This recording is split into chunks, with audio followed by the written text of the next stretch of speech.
नमस्कार, मैं हूं आशीष त्रिपाठी आपके साथ। हमारे पुराणों में महादेव शिव के 12 ज्योतिर्लिंगों का जिक्र है।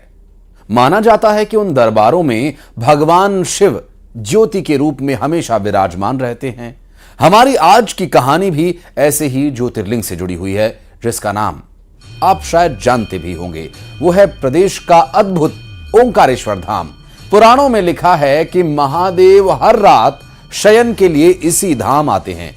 हर रात महादेव के लिए एक सेज सजाई जाती है और इस सेज पर शिव और पार्वती के लिए एक चौसर भी सजाई जाती है। और अगली सुबह जब कपाट खुलते हैं तो वो चौसर बिखरी हुई मिलती है।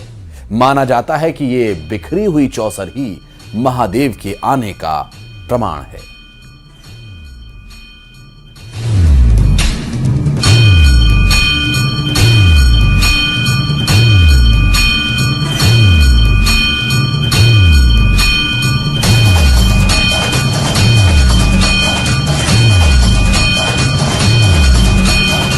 मान्यता है कि यहाँ भगवान शिव और माँ पार्वती का एक ऐसा मंदिर है जहाँ पर रोज रात में शयन आरती होती है और इस मंदिर में भगवान शिव और माँ पार्वती विश्राम करते हैं और चौपड़ खेलते हैं। उनके मनोरंजन के लिए, खेलने के लिए चौपड़ पासे बिछाए जाते हैं। भगवान भोलेनाथ जी और पार्वती जी यहाँ पे आते हैं और रात्रि में जो चौपट पासा खेलते हैं। पूरा सामान बिखरा मिलता है। सुबह जब पंडित देखते हैं बिल्कुल है, ये 100% है। जब सुबह मंदिर खोला जाता है तो वो चौसर बिखरी हुई वहाँ पर मिलती है। कई बार हमने देखा है मंदिर खोलते से।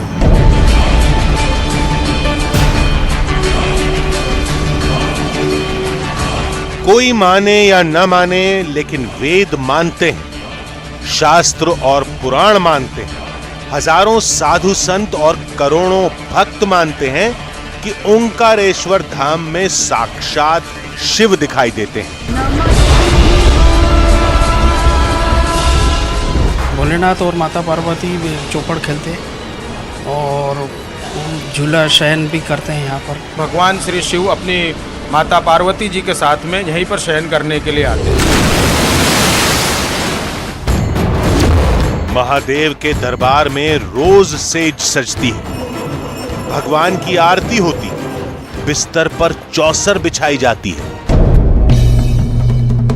और अगली सुबह उस चौसर की बिसात पर कुछ ऐसे सबूत मिलते हैं जिनकी तस्वीरें देखकर हम भी अचंभे में पड़ गए और आज आप भी चक्कर खा जाएंगे। तो आज चलिए नर्मदा नदी के उस पार, महादेव की उस चौखट के भीतर उस माया को देखने जो त्रेता युग से आज भी कायम है, उस शक्ति को समझने जिसके आगे हर सुबह करोड़ों के सिर झुक जाते हैं। आज देखिए उस आस्था और विश्वास को जो सदियों से विज्ञान के सामने खड़ा है और हर सुबह तर्क शास्त्र को लाजवाब कर देता है।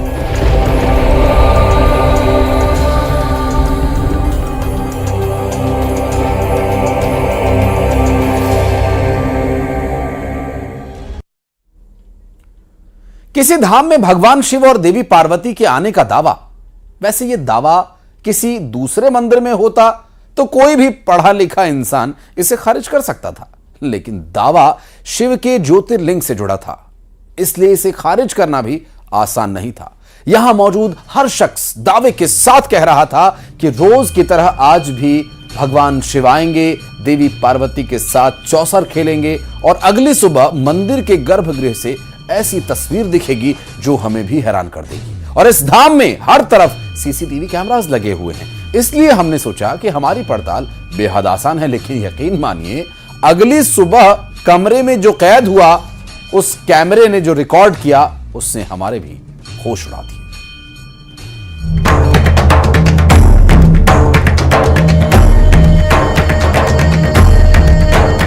तमाम उलझनों के बीच हमारा सफर शुरू हुआ।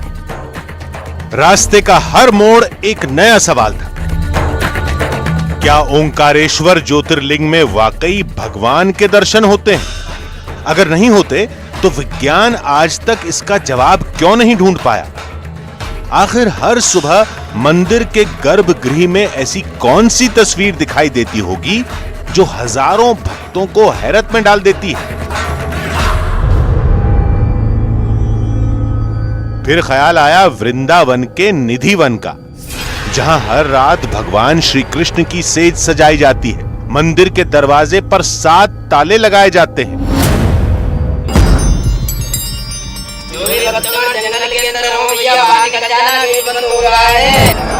और अगली सुबह रंग महल का सारा सामान बिखरा हुआ मिलता है। दावा होता है कि यह पिछली रात रंग महल में श्री कृष्ण की मौजूदगी का सबूत है। ये पान और दातुन देख रहे हो? राधा रानी की सारी श्रृंगार वस्तु सब। ये देखो लड्डू का भोग। इतना साफ था कि ओंकारेश्वर में हमारा सामना भी भगवान की एक ऐसी ही लीला से होने वाला था। इन सवालों से लड़ते झगड़ते आखिरकार हम ओंकारेश्वर धाम पहुंच गए। नर्मदा की इन पवित्र लहरों की दूसरी तरफ ओंकारेश्वर ज्योतिर्लिंग हमारे सामने मौजूद था और वहां तक पहुंचने के लिए हमें नदी के उस पार जाना था।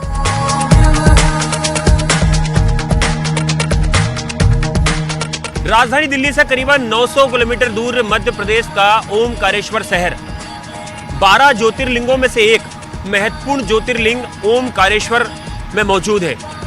मान्यता है कि आप देश भर में चाहे कितने भी तीर्थ कर लें, लेकिन जब तक उन तीर्थ का जल आप ओमकारेश्वर की शिव मूर्ति पर लाकर नहीं चलाते हैं, जब तक आपकी यात्रा अधूरी मानी जाती है। महादेव का ये धाम जिस पहाड़ी की चोटी पर बना है, उसे पुराणों में ओम पर्वत कहा गया है। वो इसलिए क्योंकि इस टापू की संरचना ओम के आकार की है, यानी कुछ इस तरह की। ओंकारेश्वर ओम आकार के पर्वत पे बना हुआ है। मां नर्मदा की जलधारा के बीच ओंकारेश्वर भगवान स्वयं जलाधारी के रूप में यहाँ पर विराजमान हैं। महादेव के इस धाम में रोजाना अच्छी खासी भीड़ होती है।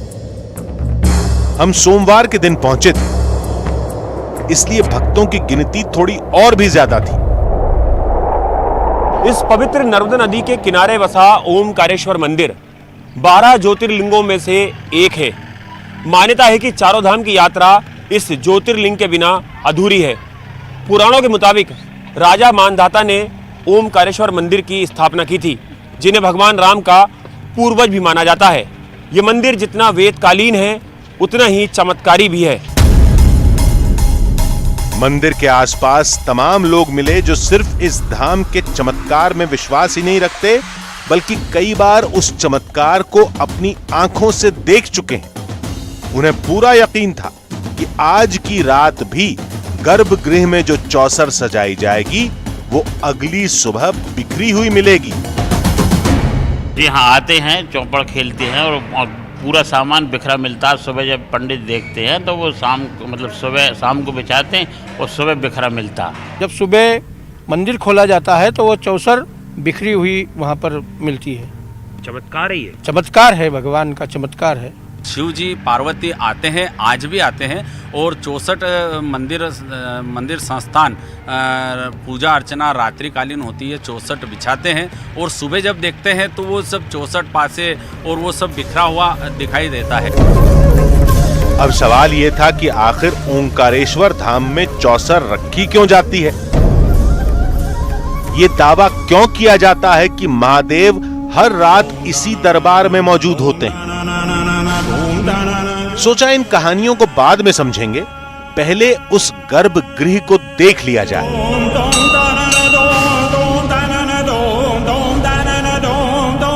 अंदर भक्तों का मेला लगा था।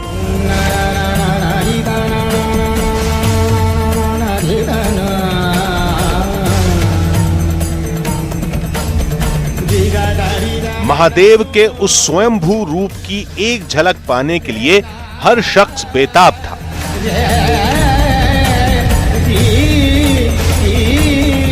कुछ देर की मशक्कत के बाद हम भी महादेव के उस अद्भुत शिवलिंग तक पहुंच गए।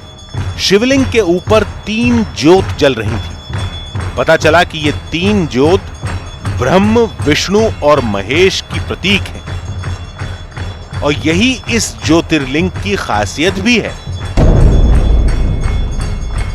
फिलहाल दोपहर का वक्त था, लेकिन लोगों ने बताया कि शाम के वक्त ठीक इसी जगह पर महादेव का शयन कक्ष तैयार होगा। महादेव के आने की तैयारी शुरू होगी। भगवान की सेज पर एक चौसर सजाई जाएगी और रात के ठीक 9:30 बजे मंदिर के दरवाजे बंद होंगे। फिर अगली सुबह जो भी होगा सबके सामने होगा। ओमकारेश्वर मंदिर के गर्भगृह के अंदर हम मौजूद हैं। मध्याह्न आरती से पहले तमाम जो श्रद्धालु हैं वो भगवान शिव का यहाँ पर जल अभिषेक करते हैं, उनकी आराधना करते हैं। यहाँ पर उन्हें प्रसाद मिलता है और इसी जगह पर, इसी शयन कक्ष में भोलेनाथ का शयन लगाया जाता है। आप देख सकते हैं ये जंजीरें हैं, इन जंजीरों पे बाकायदा झूला लगाया जाता है जिस पे भगवान शिव की जो चौपड़ है उसे बिछाई जाती है।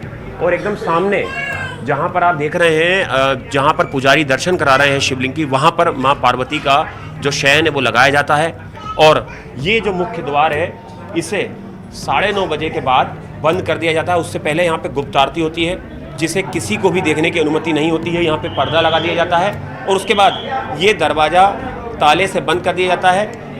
और यहाँ के जो मुख्य गार्ड हैं मंदिर के, शिव जी हमारे साथ हैं, उनको यहाँ की चाबियाँ सौंप दी जाती हैं। शिव जी, यहाँ पर शयन कक्ष है, यहाँ पे भगवान शिव और माँ पार्वती शयन करते हैं और चौपड़ खेलते हैं, ऐसी मान्यता है, ऐसा चमत्कार की बनती है। जी हाँ, ऐसे खेलते हैं। माता पार्वती, भगवान शंकर यहाँ चौपर पासे खेलते हैं, जो पर्वों के समय बिखरा मिलता है। गर्भगृह को देखकर कुछ सवाल उठे कि गर्भगृह में आने का कोई दूसरा रास्ता नहीं। भवन के अंदर कई सीसीटीवी भी मौजूद हैं। फिर मंदिर के भीतर जो भी होता है वो कैसे होता है? अगर होता है तो उस हलचल की कोई तस्वीर भी मिलती है क्या? अगर मिलती है तो उन तस्वीरों में ऐसा क्या होता है जो लोगों को हैरान कर देता है? खैर, इन सवालों के जवाब शाम को मिलने वाले थे और शाम होने में अभी काफी वक्त था, तो सोचा क्यों ना महादेव के इस अद्भुत धाम की कहानी को समझा जाए, ये पता लगाया जाए कि आखिर इस दरबार में महादेव के आने की वजह क्या है, चौसर को सजाए जाने की कहानी क्या है। अब तक इस धाम के बारे में हम सिर्फ इतना जानते थे कि इस ज्योतिर्लिंग का रिश्ता युगों पहले यहाँ के राजा मांधाता से, जिन्हें भगवान राम का पूर्वज भी माना जाता है। लेकिन तभी हमारी मुलाकात हुई राव पुष्पेंद्र सिंह से, जो मांधाता राज परिवार के वंशज हैं और इस धाम के बारे में सब कुछ जानते हैं। राजा मांधाता एक तपस्वी राजा थे।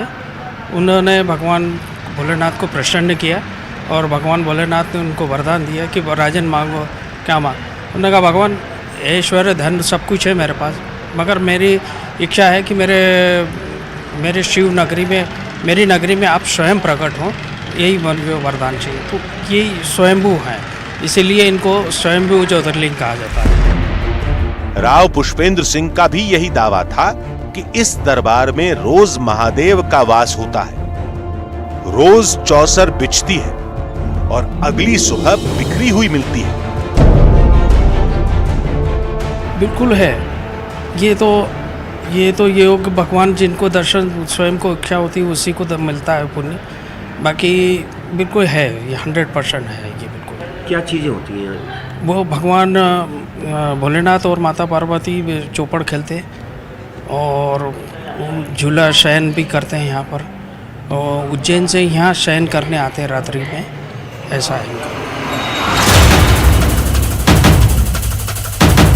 ओंकारेश्वर धाम की कहानी का एक रिश्ता आदि शंकराचार्य से भी है। बताया गया कि मंदिर के इस गर्भगृह के ठीक नीचे एक गुप्त गुफा है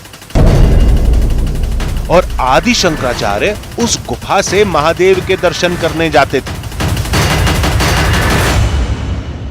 ओमकारेश्वर मंदिर के गर्भगृह के ठीक नीचे शंकराचार्य की यह गुफा है काफ़ी मान्यता है और काफ़ी रहस्यमय ये गुफा है।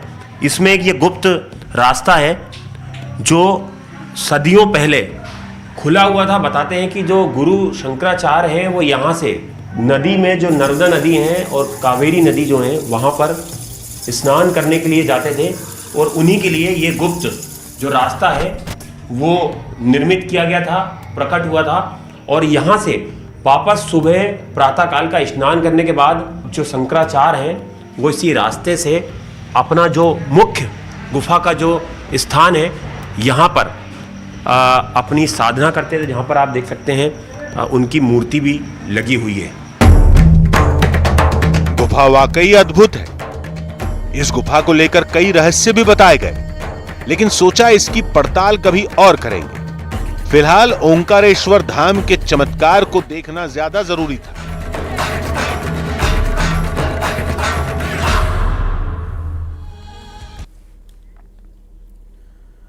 हमें जिस वक्त का इंतजार था अब वो करीब आ चुका था। हमें यह बताया गया कि कुछ ही देर बाद ओंकारेश्वर धाम में शयन आरती शुरू होगी और यह आरती पूरी तरह से गुप्त होती है, यानी मंदिर के पुजारी और कुछ सेवकों के अलावा किसी और को आरती में आने की अनुमति नहीं होती।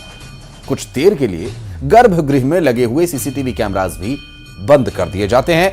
आरती के बाद महादेव का शयन कक्ष तैयार किया जाता है।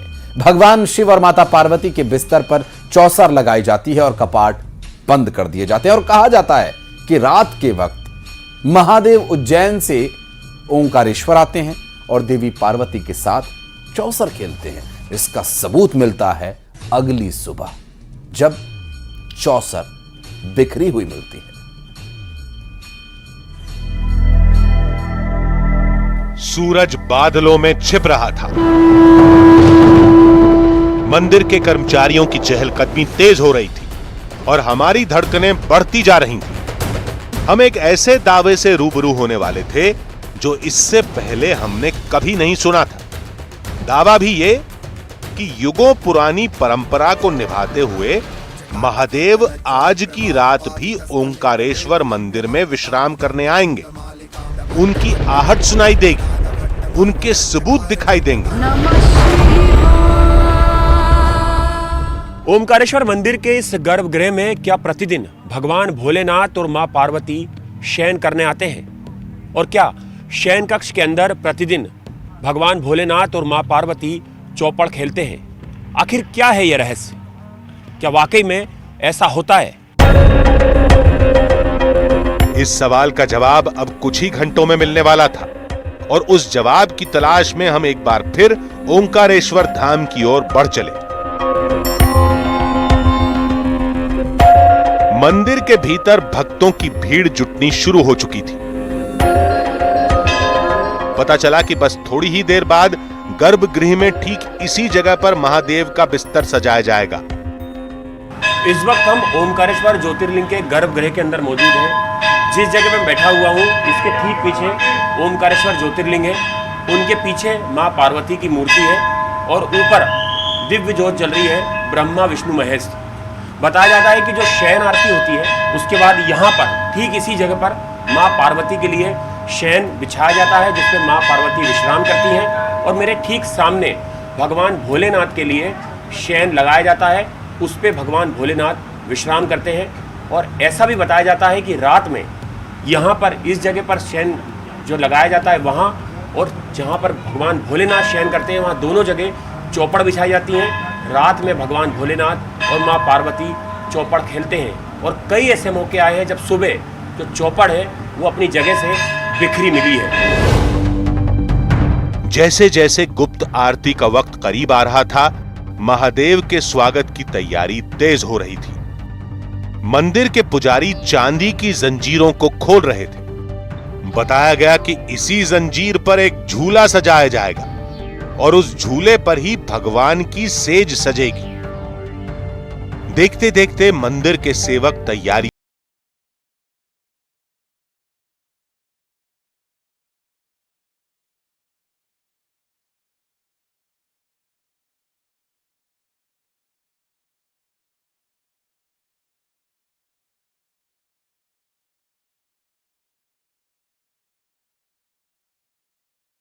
दिल की धड़कनें तेज होती जा रही थी और दिल में बार बार यही ख्याल आ रहा था कि क्या सदियों पुराना चमत्कार आज भी होने वाला है। इस वक्त रात के करीबन 8:30 बज रहे हैं। डंकेश्वर दीक्षित जी जो मुख्य पुजारी हैं वो मुख्य द्वार पर खड़े हुए हैं। बस कुछ ही सेकंड के अंदर ये मुख्य द्वार के अंदर जाएंगे और आप देख सकते हैं बाकायदा यहाँ पर लाल पर्दा लगा दिया गया है। शयन आरती करीबन 20 मिनट की होती है। इस शयन आरती में मुख्य पुजारी के अलावा 4-5 सेवक अंदर मौजूद होते हैं और किसी को भी इस आरती में नहीं जाने दिया जाता है। सीसीटीवी कैमरे बंद हो जाते हैं।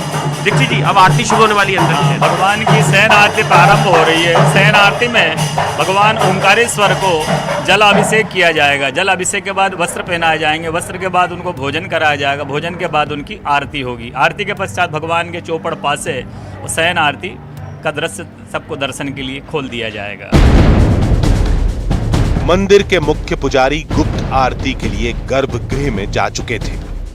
गर्भगृह के बाहर एक पर्दा था, शायद इसलिए क्योंकि महादेव की उस गुप्त आरती को देखना मना है। हमने भी मंदिर के कायदे कानून का पालन किया और बाहर से जो कुछ भी दिख सकता था वही देखते रहे।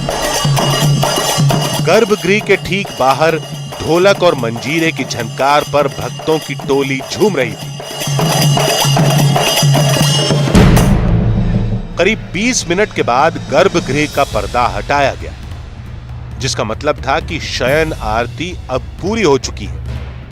आरती पूरी होने के बाद हम एक बार फिर गर्भगृह में पहुंचे।